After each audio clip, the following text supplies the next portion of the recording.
Hello friends, welcome to my channel exam Sahpathi. और आज के वीडियो में हम देखेंगे 30 दिसंबर 2020 को आरआरबी एनटीपीसी के एग्ज़ाम के दोनों शिफ्ट में आए हुए क्वेश्चंस को। तो चलिए स्टार्ट करते हैं। पहला क्वेश्चन है कि 1 किलो बाइट में कितने बाइट्स होते हैं। तो 1 किलो बाइट में 1024 बाइट्स होते हैं। उसके बाद दूसरा क्वेश्चन है कि वित्त आयोग के अध्यक्ष कौन है। वित्त आयोग के अध्यक्ष हैं एन के सिंह। वित्त आयोग के अध्यक्ष एन के सिंह हैं। इसके बाद पूछा गया कि हमारे देश में 29वां राज्य किसको बनाया गया। तो 29वां राज्य तेलंगाना को बनाया गया।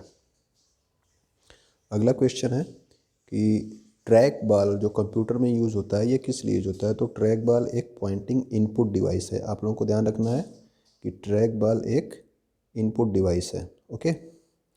अगला है कि बिग बैंग थियरी किसके द्वारा दी गई थी। बिग बैंग थियरी आप जानते होंगे, ब्रह्मांड की उत्पत्ति से संबंधित जो थियरी है ये बिग बैंग थियरी, ये जॉर्ज लेमेंटेयर ने दी थी। ये जियोग्राफी का क्वेश्चन है।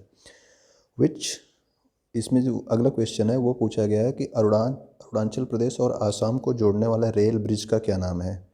तो आप लोग को पता है कि अरुणाचल और आसाम को जोड़ने के लिए बोगीबील ब्रिज का निर्माण किया गया था। अगला क्वेश्चन जो है वो है कि OECD का हेडक्वार्टर कहाँ पे है। OECD का पहले तो फुल फॉर्म आप जानो कि OECD का फुल फॉर्म होता है organisation of economic cooperation and development. इसकी स्थापना 1961 में हुई है और सदस्य देश इसके 37 है। क्योंकि इसमें कोई भी जो पूछ रहा है उसको क्वेश्चन रिपीट कर रहा है, तो आप लोग हर चीज़ को ध्यान दीजिएगा।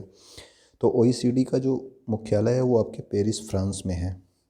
अगला क्वेश्चन है कि इसमें से पूछा था कौन सा अकशेरुकी नहीं है। तो अकशेरुकी उसका ऑप्शन हमें नहीं पता है, लेकिन अकशेरुकी क्या होता है उसके बारे में हम आपको बताते हैं।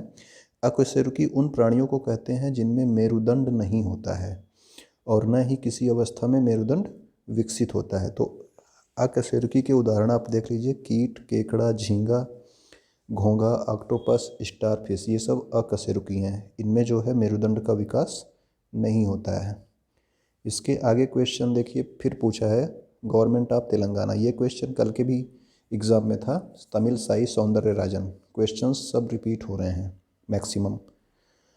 अगला क्वेश्चन पूछा है कि जबड़े की हड्डी का नाम बताओ। तो जबड़े की हड्डी अपर और लोअर दोनों होता है। अब इसमें से कौन पूछा था पता नहीं, ऑप्शन में क्या था, तो इसलिए आप दोनों जानिए कि लोअर जबड़े को बोलते हैं मैंडिबल और अपर जबड़े को, ऊपरी जबड़े को बोलते हैं मैक्सिला। ओके। अगला क्वेश्चन देखते हैं। Which is the name of pass joining Srinagar and Leh. तो श्रीनगर और लेह को कौन सा दर्रा जोड़ता है आपस में। तो आप ये देखिए कि बनिहाल दर्रे से श्रीनगर और लेह आपस में जुड़ते हैं। अगला क्वेश्चन क्या है कि who is the writer of the Republic. ये क्वेश्चन जो है पॉलिटी का है। तो पॉलिटी जो है इसमें जो है इसका आंसर होगा प्लेटो। प्लेटो ने द रिपब्लिक नामक पुस्तक को लिखा है। कॉमनवेल्थ गेम्स 2022, कॉमनवेल्थ गेम्स 2022 कहाँ पे होंगे। तो बर्मिंघम, यूनाइटेड किंगडम। अगर आपको अपकमिंग गेम्स के बारे में वीडियो देखना है तो हमारे प्लेलिस्ट में जाके आप वीडियो देख सकते हैं जिसमें अपकमिंग गेम्स के बारे में बताया गया है। When did the demonetisation take place, मतलब कि डीमोनेटाइजेशन कब हुआ। तो डीमोनेटाइजेशन कब किया गया था, 8 नवंबर 2016 को। कल वाले क्वेश्चन एग्जाम में था कि डीमोनेटाइजेशन के समय गवर्नर कौन थे। तो उस समय उर्जित पटेल थे। और देखिए डीमोनेटाइजेशन से फिर एक क्वेश्चन पूछा कि किस तारीख को हुआ था। इससे रिलेटेड और भी क्वेश्चंस पूछ सकते हैं, तो आप ये टॉपिक एक बार ध्यान से देख लीजिएगा। अगला क्वेश्चन है who is the founder of slave dynasty, मतलब कि दास वंश के संस्थापक कौन थे। तो वो थे कुतुबुद्दीन ऐबक, आप लोगों को पता होगा। Which is India's air space based augmented system. तो ये गगन नाम का एक ऑगमेंटेड सिस्टम इसरो ने लॉन्च किया था। जीपीएस की तरह यूज़ करने के लिए गगन नाम का। तो ये आप इसरो, इसका नाम याद रखिएगा। इसको इसरो ने लॉन्च किया था, ये ध्यान रखिएगा। हो सकता है आगे वाले एग्जाम से पूछ ले कि गगन को किसने लॉन्च किया था। अगला प्रश्न है आपका कि capital of south Africa. South Africa की राजधानी आपको बतानी। तो साउथ अफ्रीका की राजधानी हो गई आपकी प्रिटोरिया।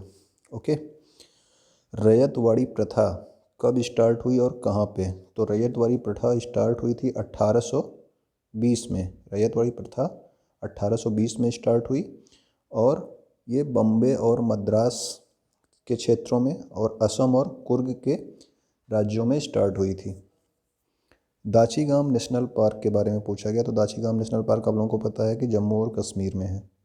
देखिए फिर एक क्वेश्चन है अगले शिफ्ट से कि आपका फीफा 2022 कहाँ होगा। अभी पिछले वाले क्वेश्चन में जो है कॉमनवेल्थ 2022 के बारे में पूछा था, जो कि बर्मिंघम यूनाइटेड किंगडम में था। अब फीफा 2022 आपके कतर में होगा। अगर आप अपकमिंग गेम्स की वीडियो देखना चाहते हैं तो इस हमारे वीडियो प्लेलिस्ट में पड़ी हुई है, आप देख सकते हैं। Who is the author of Mrichchhakatika. Mrichchhakatika के लेखक कौन है? मृक्षकटिका के लेखक हैं Shudraka. What is the other name of Mahavir. Mahavir Swami जो है, महावीर स्वामी के बारे में पूछा जा रहा है। ये 24वें तीर्थंकर थे और इनका जो है और अदर नेम पूछा गया कि इसके अलावा इनको महावीर के अलावा किस नाम से जानते, तो इनको जानते थे वर्धमान के नाम से और इनको कैवल्य कहा गया है। महावीर स्वामी को वर्धमान और कैवल्य नाम से भी जानते हैं। अगला क्वेश्चन हमारा ये है कि which among the following is not a biotic. तो अबायोटिक मतलब अजैविक कौन सा नहीं है, इसमें पूछा था। तो अजैविक उसमें ऑप्शन था ग्रीन प्लांट्स, तो ग्रीन प्लांट्स अजैविक नहीं, क्योंकि ग्रीन प्लांट जैविक होता है। तो अगर अजैविक कौन कौन से होते हैं तो आप ये जानना चाहें तो अजैविक सूर्य का प्रकाश, तापमान, हवा और जल, ये सब अजैविक घटक हैं। ये इन्वायरमेंट का क्वेश्चन है। आप लोग ड्रीम 11 पे टीम्स बनाते हैं, इसमें ड्रीम 11 का पूछ लिया आपको कि कौन इसके सीईओ हैं। तो ड्रीम 11 के सीईओ हैं हर्ष जैन। अगले प्रश्न में ये पूछा गया है कि निपाह वायरस किस राज्य में सबसे पहले फैला था भारत में। तो केरला में फैला था। इसके और आप ये भी याद रखिए कि किस वर्ष में फैला था, 2018 हो सकता है आगे ये जरूर पूछेगा ये। अगला क्वेश्चन है कि what is the full form of DHCP। Computer का क्वेश्चन है, डायनेमिक होस्ट कॉन्फ़िगरेशन प्रोटोकॉल। ठीक है, इसको आप लोग याद रख लीजिएगा। Which state is highest producer of gold. सबसे ज़्यादा सोना किस राज्य में उत्पादित होता है, तो वो है कर्नाटक। अब आप लोग कमेंट करके ये बताइए कि कर्नाटक की कौन से खान में जो है सबसे ज़्यादा सोने का उत्पादन होता है। ऑपरेशन ग्रीन्स क्या होता है पूछा गया था। तो ऑपरेशन ग्रीन मिशन जो है ये केंद्र सरकार के खाद्य प्रसंस्करण मंत्रालय के तहत जो है स्टार्ट किया गया था। इसमें प्याज, टमाटर और आलू के उत्पादन को बढ़ाने के लिए जोर दिया गया है। प्याज, टमाटर और आलू के उत्पादन को बढ़ाने के लिए जोर दिया गया। ओके, अगला क्वेश्चन है कि कांग्रेस पार्टी की स्थापना कब हुई। ये क्वेश्चन कल भी आया था, कल वाले क्वेश्चन में भी आया था। 28 दिसंबर 1885 को हुआ था। अगला क्वेश्चन है कि स्वच्छ भारत अभियान कब शुरू हुआ। तो स्वच्छ भारत अभियान 2 अक्टूबर 2014 को शुरू हुआ। ये सभी जितने भी भारत सरकार ने अभी योजनाएं शुरू की थी, इन सबका डेट जो है आपके एग्ज़ाम्स में पूछा जा रहा है। तो ये भी आप लोग देख लीजिएगा एग्ज़ाम्स के जाने से पहले अपने। What is the chemical name of methane का फार्मूला पूछा है। तो मेथेन का फार्मूला आप जानते हैं CH4 होता है। देखिए फिर एक क्वेश्चन आ गया कि ओलंपिक 2021 कहाँ पे होगा। तो ओलंपिक 2021 कहाँ होगा, टोक्यो जापान में। अगले आने वाले कौन कौन से गेम्स हैं, इससे क्वेश्चन बहुत पूछ रहा है, तो आप सभी गेम्स याद कर डालिए। डिस्कवर्ड इन द सेल, कौन सेल की खोज किसने की थी। तो सेल की खोज रॉबर्ट हुक ने की थी। ये क्वेश्चन कल भी आया था, फिर आज ये आ गया। तो इसमें सेल से रिलेटेड, सेल के अलावा भी आप लोग गोल्गी बॉडी और जो है न्यूक्लियस की खोज किसने की, ये सब याद रख लीजिएगा। कांग्रेस अधिवेशन के प्रथम अध्यक्ष कौन थे, व्योमेश चंद्र बनर्जी। ओके, नोबेल प्राइज़ कितने फील्ड में दिया जाता है। तो कितने फील्ड में दिया जाता है ये पूछा गया। तो ये 6 फील्ड में दिया जाता है। तो कौन कौन से हैं, शांति है, साहित्य है, भौतिकी है, रसायन है, चिकित्सा विज्ञान और अर्थशास्त्र। ये 6 जो है एरियाज़ में नोबेल प्राइज़ दिया जाता है। तो आप लोग 6 एरियाज़ के नाम भी अब याद रखेंगे, क्योंकि अब नंबर पूछ चुका है। अब ये पूछेगा कि इनमें से किस में से नहीं दिया जाता या फिर किस में दिया जाता है। What is the SI unit of force, बल का मात्रक पूछा है। तो बल का SI यूनिट क्या होता है, आप जानते हैं, न्यूटन होता है। अगले क्वेश्चन में पूछा है कि फाउंडर ऑफ फेसबुक, अभी ड्रीम 11 का फाउंडर पूछा था, अब यहाँ पे फाउंडर ऑफ फेसबुक तो आपका मार्क जुकरबर्ग है। अब देखिए एक क्वेश्चन और पूछ रहे हैं नोबेल प्राइज़ से कि नोबेल प्राइज़ कब शुरू हुआ। नोबेल प्राइज़ की शुरुआत हुई थी 1901 ईस्वी में। ओके, और ये 6 एरिया में दिया जाता है। 6 एरिया का नाम ऊपर आपको बताया गया। Classical dance of Andhra Pradesh, तो आंध्र प्रदेश का शास्त्रीय नृत्य क्या होता है, कुचिपुड़ी होता है। तो सभी राज्यों के शास्त्रीय नृत्य आप याद रख डालेंगे। अगला क्वेश्चन क्या है कि फंडामेंटल राइट्स किस पार्ट में है, मतलब कौन से भाग है, संविधान के किस भाग में फंडामेंटल राइट्स हैं। तो संविधान के भाग 3 में है फंडामेंटल राइट। तो आप कमेंट करके बताइए कि फंडामेंटल राइट्स की संख्या कितनी है और फंडामेंटल ड्यूटी मतलब मौलिक कर्तव्यों की संख्या कितनी है और मौलिक अधिकार कितने होते हैं। Construction of Taj Mahal was completed, तो ताजमहल किस वर्ष बन के पूरा हुआ था, तो ये हुआ था 1648 AD में। ओके। सार्क से कल भी क्वेश्चन आया था कि सार्क देशों से आज भी क्वेश्चन आया है। तो सार्क के कितने सदस्य हैं, कल ये पूछा था कि इनमें से कौन सा सार्क का सदस्य नहीं है। ठीक है, आज सार्क के सदस्य देशों की संख्या पूछी है। तो संख्या है 8 सदस्य हैं। और इसमें से आप ये क्वेश्चन आप ये याद रख सकते हैं कि अफ़गानिस्तान इसका नवीनतम सदस्य है। आगे वाले एग्ज़ाम्स के लिए जो सबसे नया सदस्य बना है वो है अफ़गानिस्तान। इसके अलावा बांग्लादेश, भूटान, इंडिया, नेपाल, मालदीव, पाकिस्तान और श्रीलंका हैं। दहेज निषेध अधिनियम कब आया, तो दहेज निषेध अधिनियम आया था 1961 में। इस 28 तारीख को क्वेश्चन पूछा था कि शारदा एक्ट किस चीज़ से रिलेटेड है, तो वो भी दहेज से ही रिलेटेड था, यानी चाइल्ड मैरिज से रिलेटेड था। Okay, sorry. अगला क्वेश्चन है आपका कि गदर पार्टी के संस्थापक कौन थे। तो गदर पार्टी के संस्थापक आप सब जानते हैं सोहन लाल भकना और लाला हरदयाल थे। गदर पार्टी के संस्थापक उन जो है कहाँ पे ये गदर पार्टी बनी थी, आप लोग कमेंट करके बताइएगा। सबसे जो है लेटेस्ट परमाणु ऊर्जा संयंत्र कहाँ पे बना, अभी अभी पूछा गया, तो ये काकरापार गुजरात में बना है सबसे लेटेस्ट परमाणु ऊर्जा संयंत्र। ओके। अगला क्वेश्चन है कि आर्यभट्ट सैटेलाइट कब लॉन्च किया गया, किस साल जो है लॉन्च किया गया, तो ये अप्रैल 1975 को लॉन्च किया गया। 19 अप्रैल 1975 को लॉन्च किया गया था आर्यभट्ट उपग्रह, भारत का उपग्रह था, पहला उपग्रह। How many countries have veto power, veto power कितने देशों के पास है, तो वीटो पावर जो है यूनाइटेड नेशन सिक्योरिटी काउंसिल के जो अस्थाई सदस्य हैं उन्हीं के पास वीटो पावर होती है, जैसे कि चाइना हो गया, फ्रांस हो गया, रसिया, यूनाइटेड किंगडम और यूनाइटेड स्टेट्स।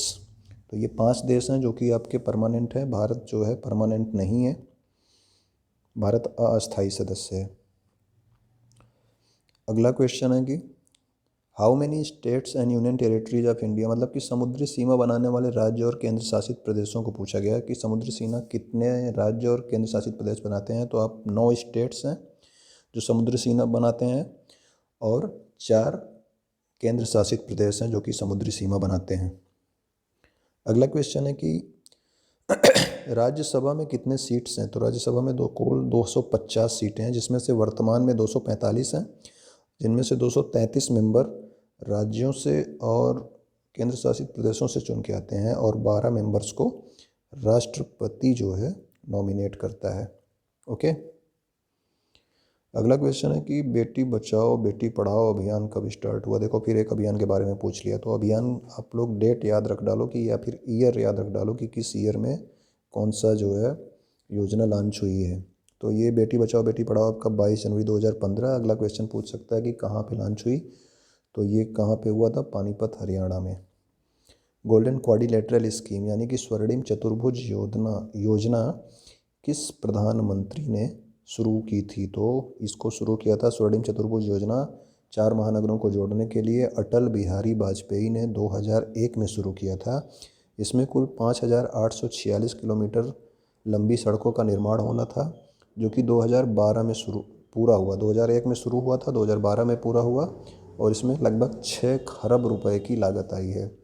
तो आप लोग ये इसकी लंबाई याद रख लीजिएगा, कब शुरू हुआ ये याद रखना और कब कंप्लीट हुआ और कितना पैसा लगा। ये आगे वाले एग्ज़ाम्स में आने के चांसेस हैं। अगला प्रश्न आपका है कि हु ने, मतलब कि वर्ल्ड हेल्थ ऑर्गेनाइजेशन ने 2019 में किन 2 देशों को जो है मलेरिया मुक्त घोषित किया कि अब वहाँ पे मलेरिया नहीं है, तो ये आपके अल्जीरिया और अर्जेंटीना है। अब अगला क्वेश्चन था कि इनमें से किस राज्य में विधान परिषद नहीं है, तो विधान परिषद जो है किस राज्य में नहीं है, वो ऑप्शन अगर होता तो पता चलता। तो जितने राज्यों में विधान परिषद है आप लोग इसको देख लीजिएगा किन किन राज्यों में विधान परिषद है। ओके, तो आज के लिए इतना ही। धन्यवाद आप लोगों का, और आप लोग इस वीडियो को अपने फ्रेंड्स के पास भी भेज सकते हैं जो RRB NTPC की तैयारी कर रहे हो। देखने के लिए आपका धन्यवाद।